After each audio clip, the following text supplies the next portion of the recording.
अच्छा, ये स्टोरी पता है किस लिए सुना रहा हूं?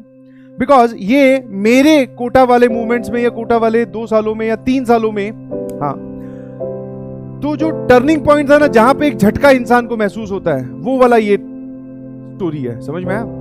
जहां पर मैं केमिस्ट्री वाले सब्जेक्ट को धीरे धीरे लूज करता जा रहा था, जहां पे केमिस्ट्री को मैं धीरे धीरे छोड़ता जा रहा था कि अपने बस की बात नहीं है, फिजिक्स और मैथ पे ध्यान दो, तभी एक टर्निंग पॉइंट आया। समझ में आया? तो मच अवेटेड वापस से एक और कोटा स्टोरी। ठीक है, ध्यान सुनिएगा और सीखने की कोशिश करिएगा।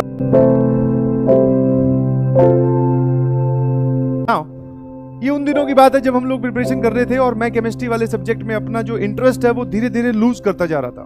मतलब केमिस्ट्री मतलब एक तरीके से अपने मन के हिसाब से मैंने मतलब छोड़ ही दी थी। ठीक है कि हाँ भाई मैं अब केमिस्ट्री नहीं पढ़ूंगा।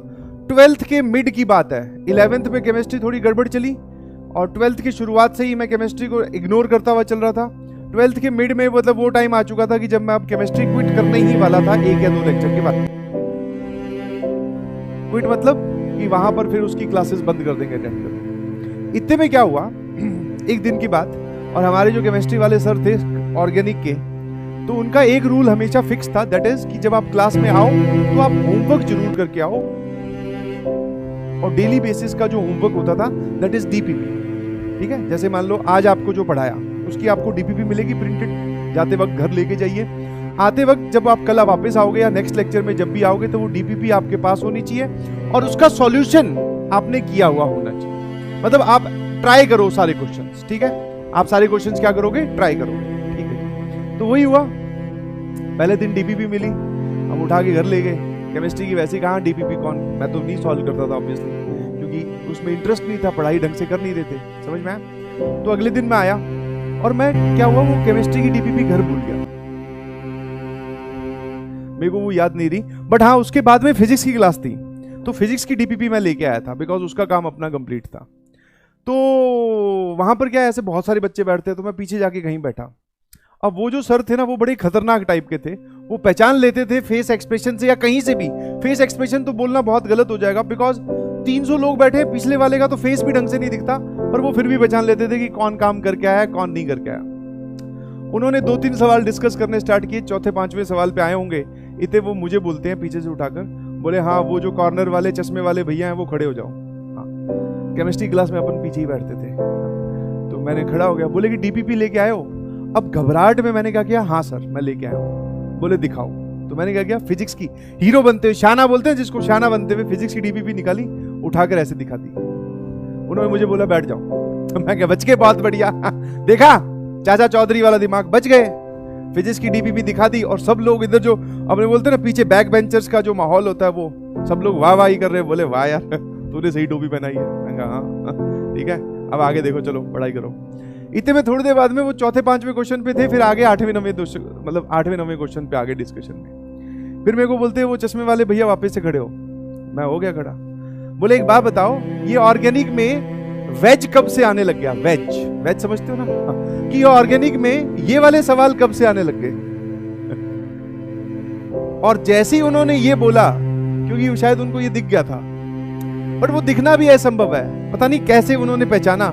बोले ये ऑर्गेनिक वाली डीपीपी में ये सवाल कब से, ये कहां से आने लगे? फिर मुझे दोबारा पूछा कि तुम सच में डीपीपी लेके आए हो? फिर मैंने कहा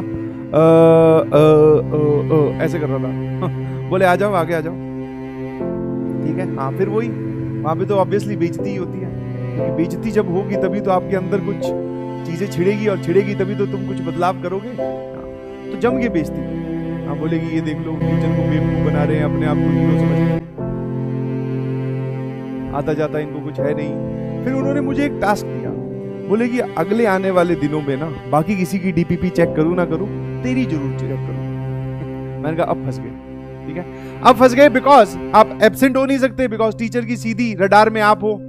ठीक है, और ये बोल रहे हैं कि मैं ही चेक करूंगा, और ये तो वैसे ही बहुत स्ट्रिक्ट है। ठीक है, तो मैं समझ गया भैया। मैं कहा अब कुछ नहीं होगा, अब या तो मैं केमिस्ट्री सीख जाऊंगा या फिर यहां से मैं घर चला जाऊंगा। तो बस वही हुआ। उनके जो डर की वजह से मैंने केमिस्ट्री का जो ऑर्गेनिक वाला पोर्शन था, ठीक है, उस ऑर्गेनिक वाले पोर्शन में पढ़ाई करनी स्टार्ट की, दोस्तों वोस्तों से पूछकर कि भैया ये, क्योंकि उसमें ऐसा भी होता था कि 10 सवाल है डीपीपी में, आप चलो कहीं से देखकर टिक लगाकर सॉल्यूशन ले गए, वो ऐसे भी करते थे, बेटा इसका एक्सप्लेनेशन दो कि ये जवाब यही क्यों आएगा। तो भैया समझ के जाना पड़ता था घर से, दोस्तों से। तो उस इंसिडेंट से हुआ क्या कि मेरी जो केमिस्ट्री है जो कि बहुत बर्बाद चल रही थी, वो वापस ट्रैक में आ गई थी।